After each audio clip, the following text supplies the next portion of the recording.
cabeza o tengamos complicaciones o nos quedemos en la semana. Compartir contigo en esta mañana, con todo el gusto. Voy a hablar de la sal.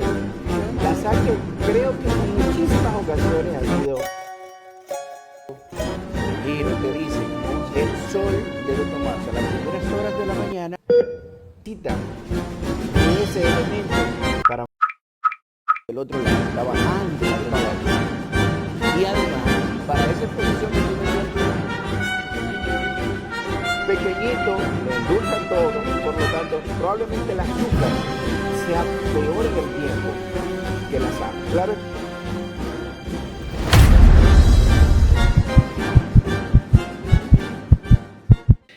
Hola, hola señores, otra vez en una entrega más de sus programas acostumbrados. Soy el doctor Pichardo en Misión Salud. Señores, algo sumamente interesante es que hay muchos pacientes que toman muchos medicamentos. Toman muchos medicamentos por sus condiciones de enfermedades. Principalmente personas ya mayores que confluyen algunas enfermedades tales como diabetes, hipertensión. De esas enfermedades llamadas enfermedades crónicas no transmisibles. Y debo aclarar, esta semana uno de mis pacientes me dijo, doctor, usted explica muy bien algunas cosas, pero a veces hay términos que usted menciona que uno no lo entiende bien. Tiene uno que ser como un poco letrado, está relacionado con medicina para entenderla. Yo trato siempre de explicarle lo más llano posible, cuestión de que estemos hablando un idioma que ustedes lo entiendan con facilidad. Enfermedades crónicas, y esto sí lo he mencionado en otras ocasiones, no significa mejor o peor. Que a veces algunas personas cuando lo dicen, tiene una enfermedad crónica no transmisible, lo que se refiere en ese momento, como le digo, no es que es menos mala o más mala, es una enfermedad que es a largo plazo y que no se pega. Enfermedad crónica a mucho tiempo no transmisible, que no se pega de persona a persona. O sea, por ejemplo, la hipertensión no se le pega porque yo soy hipertenso, no se le pega a una persona porque esté al lado mío, porque una persona duerma conmigo, coma con la misma cuchara, eso no se pega. Esas son enfermedades crónicas a largo plazo no transmisibles. Muchos pacientes que tienen este tipo de enfermedades crónicas no transmisibles, como le dije, hipertensión o diabetes, tienen muchos medicamentos. Tienen que tomar varias pastillas en diferentes horarios y algunas de ellas incluso juntas en un horario específico. Y eso es lo que se llama o se conoce como polifarmacia. Incluso se define como aquellos pacientes que usan más de 3 medicamentos para una enfermedad X, cualquiera que sea. Eso se denomina polifarmacia. ¿Qué pasa con esa polifarmacia? Que es un tema realmente que hay que verlo en su justa dimensión, porque la verdad que hay personas y hay pacientes que me manifiestan, doctor, que a veces me canso, son muchas pastillas. Tomo 4, tomo 5. Y además, para la parte de la hipertensión, pero además tomo 2 medicamentos porque me lo indicó el ortopeda para los dolores, o tomo otro medicamento para protección del estómago. O también tengo medicamentos para el azúcar. Entonces se juntan todos esos medicamentos y esa polifarmacia se amplía demasiado. ¿Qué pasa con esas situaciones? Que a veces los pacientes se toman uno y otros no. O toman la dosis de la mañana, pero no toman la dosis de la tarde. Eso uno tiene que verlo, como le digo, de manera muy clara, porque a veces el paciente entonces tiene medicamentos que son de dosis repetidas, y si se toma una dosis, tiene un tiempo de protección y tiene entonces horas en las que no está protegido, en las que puede tener niveles tensionales que son fluctuantes, y eso es un problema. Igualmente sucede con algunos anticoagulantes, eso sucede mucho también con los antibióticos. Entonces hay que estar claro con eso, que los médicos, cuando indicamos esos medicamentos así, que son de dosis repetida y que son mucho, es porque tienen una razón. ¿Qué pasa también con algunos pacientes, doctor? Que eso es un tema también sumamente frecuente. Doctor, me indicaron este medicamento, pero mire cuántos miligramos tiene. Me lo indicaron de 320. Y mi madre, que es más mayor que yo, toma uno solo de 10 miligramos. No es lo mismo de la polifarmacia, pero son temas que son muy relacionados y quiero entrarle esa pequeña cuña ahí porque eso también es sumamente frecuente, de que los pacientes se quejan de que siendo ellos, o que teóricamente están menos enfermos que otras personas, tienen medicamentos con miligramos más altos que otras personas. Yo tengo que sentarme a explicarle un ratito y decirle, mire, no, es que eso no tiene nada que ver. Los medicamentos de la presión se colocan de acuerdo a muchos parámetros. Y a veces un medicamento, por ejemplo, de 10 miligramos es equivalente en fuerza antihipertensiva de acuerdo al tipo, a la clase, a la forma de acción, al mecanismo de acción del medicamento.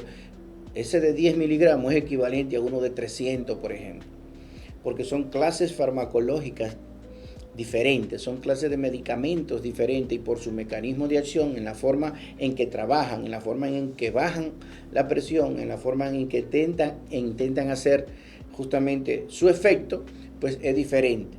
Entonces hay que tener mucho cuidadito ahí porque el médico, como le digo, juega con esas informaciones y debemos ser capaces de explicarle justamente al paciente que esa cantidad de miligramos no es necesariamente acorde a que usted tenga un problema menor o mayor, sino de acuerdo a la medicación que usted necesita. Pero volviendo al tema del asunto de la polifarmacia, señores, tenemos que estar bien conscientes de esto. Tener 3 medicamentos o tener 2 medicamentos para la presión o para otra enfermedad crónica no transmisible, pero en este caso muy específicamente de hipertensión, como le estoy tratando de explicar, significa que a veces con ese medicamento o con esos 2 medicamentos iniciales no le pudieron controlar la presión a usted, porque la presión es un comportamiento individual en diferentes personas.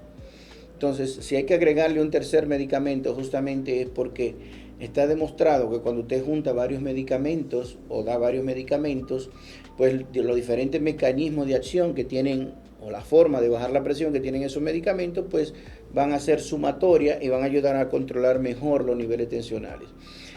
Actualmente existe una forma o una galénica mucho más fácil de llevar.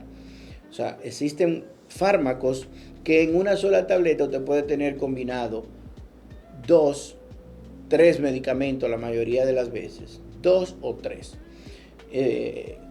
En algunos 4, pero lo más frecuente que veamos es que tengan 3 medicamentos en una sola tableta. Eso ayuda entonces a los médicos, nos ayuda a disminuir la cantidad de pastillas que el paciente está tomando. Aunque esté usando 3 componentes en una sola tableta.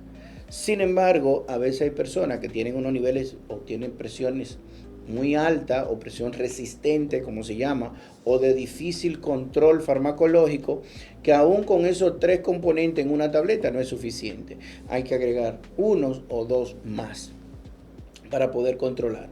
¿Cuál es el detalle? Como le digo entonces, que cuando usted se toma, por ejemplo, si le indicaron 3 y usted se toma solo 1 de esos medicamentos, pues usted va a tener entonces sus niveles tensionales controlados en un tiempo, pero en otra van a estar subiendo o van a estar bajando, o sea, va a estar inestable de manera frecuente. Entonces lo ideal, y dependiendo, como le explicaba, del tipo de medicamento, de la clase farmacológica que le hayan indicado, hay medicamentos que son obligatoriamente utilizados 2 veces y hasta 3 veces en el día. Entonces, cuando son eso de 2 veces o de 3 veces al día y usted se lo toma una sola vez, pues no hay duda de que entonces por la vida media del medicamento, o sea, el tiempo que el medicamento dura actuando dentro de su organismo. Si solamente son 8 horas, por ejemplo, son 10 horas, entonces usted va a estar protegido, va a tener los niveles controlados en esas horas, en esas 8 o 10 horas, pero el otro tiempo su presión va a estar descontrolada. Entonces tenemos que estar claros, como le digo, ponerse de acuerdo con su médico, y siempre le menciono esto, con el médico, que usted se sienta cómodo, que se sienta en confianza, que puedan discutir justamente cuál es la terapéutica que usted va a utilizar, y que usted se sienta confiado y que se sienta comprometido con ese tratamiento. ¿Por qué? Porque no tiene sentido que usted esté tomando una pastilla, que esté tomando un medicamento, y que justamente entonces usted se lo tome, pero sus niveles tensionales no estén controlados adecuadamente. Y que a veces también pasa que usted se lo está tomando, dura 1 año sin ir al médico, dura 2 años sin ir al médico. Yo me estoy tomando la pastilla. Pero déjese controlar, o sea, déjese saber cómo realmente se mantienen sus niveles tensionales, porque no hay duda de que si se le está tomando, lo que usted busca es control. Pero si llega un momento que ya ese medicamento no es el adecuado porque cambiaron algunos factores que pudieran incidir justamente en el tratamiento o en usted de manera particular, es decir, perdió o subió peso, por ejemplo, se hizo o no diabético, tiene niveles de colesterol elevados, usted está manejando ahora una carga de estrés emocional mayor, o sea, usted cambió de trabajo, cambió de lugar de donde vive a una mayor altura, o sea, hay muchos factores que se evalúan. Por eso es importante que cada cierto tiempo, cada 3, cada 6 meses, dependiendo de su estabilidad, se deje evaluar para que justo o junto con su médico usted pueda tomar una conducta lo más adecuada posible, que el médico pueda evaluar el tratamiento y decir, bueno, sí, continuamos esto, o lo cambiamos, o vamos a agregar, o vamos a disminuir. ¿Por qué? Porque, como le digo, no tiene sentido de si tenemos justamente un tratamiento que lo estemos llevando pero sin ningún control en el tiempo, sin saber si ese tratamiento que estamos llevando es el adecuado. Y principalmente si son varios medicamentos, uno tiene la certeza de que esos tratamientos que le ha puesto su médico que se están llevando de manera adecuada, de manera ordenada, y en los tiempos o cada qué tiempo el médico se lo ha indicado, y que lo esté llevando realmente de manera adecuada. Es importante, insisto, que siempre haya una comunicación efectiva médico-paciente para que puedan entre los dos definir y llevar de manera adecuada una terapia en enfermedades como la hipertensión, la diabetes, falla cardíaca, que son enfermedades a largo plazo. Bien, seguimos con un tema cada semana, a veces hacemos 2 y hacemos algunas series que puedan encajar o unir 1 o 2 volúmenes de un mismo tema por un asunto de tiempo, pero seguiremos dando informaciones lo más claras, lo más precisa posible para que todos estemos edificados. Hasta una próxima entrega.